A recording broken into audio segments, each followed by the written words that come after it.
And this whole fat, the low fat craze from the 80s, you can actually see a linear progression in the period when we went to the low fat diet. Back in the early 80s, I don't know if you remember this, Mm-hmm. Snackwells went to a low fat version.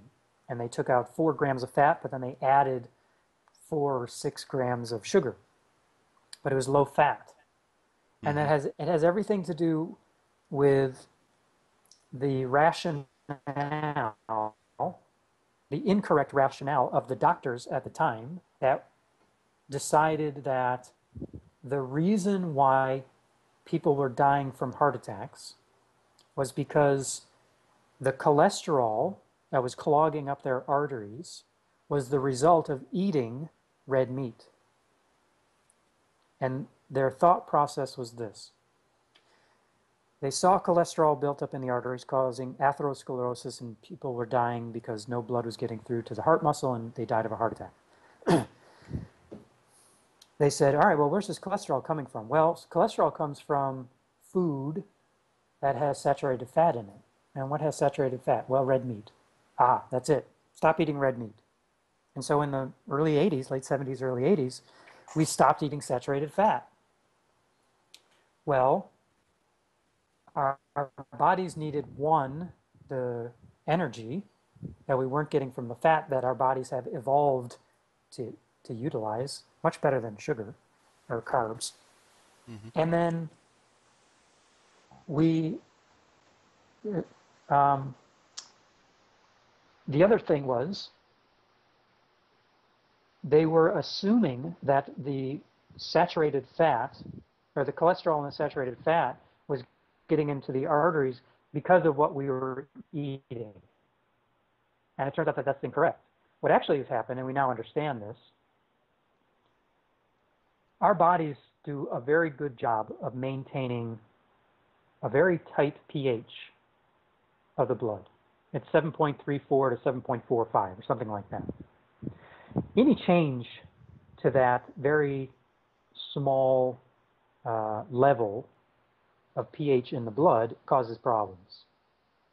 And we have excellent buffer systems in our body. Our kidneys, our lungs, our livers do a really good job of maintaining that tight control on the pH of the blood flowing around our arteries and veins. However, when we are chronically ingesting too many simple carbohydrates or sugar, our body's ability to maintain that tight pH control goes away.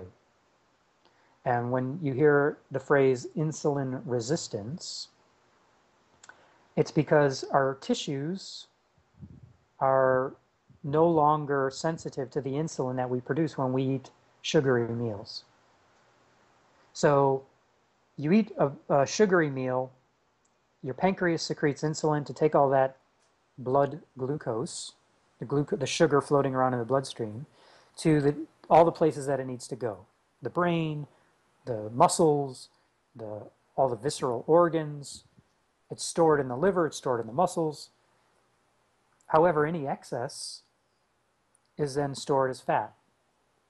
Now, when your tissues, like the muscles, become resistant to the insulin because there's just way too much floating around in the bloodstream because we eat way too much sugar, it has no place to go and it just stays in the blood. So when you prick your finger, you get a blood glucose test and it's 300. That's a direct result of insulin not being able to do its job. Or your body's no longer producing enough insulin. Your pancreas is starting to shut down. Then you start to, that gets into the realm of type 1 diabetes.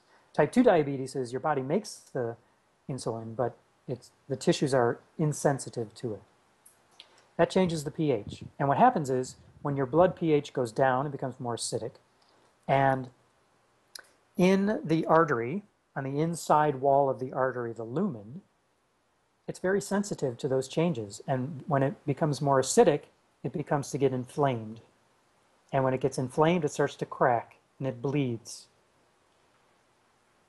When that happens, your body just like if you were to get a crack in the basement wall of your home and you put spackle down to cover up that crack, your body does the same thing, and that spackle is cholesterol. It's a self-defense mechanism against the lowered pH of the blood because you're eating too much sugar. So the take-home message is, it's not the fat that you're eating that's causing the cholesterol to clog your arteries.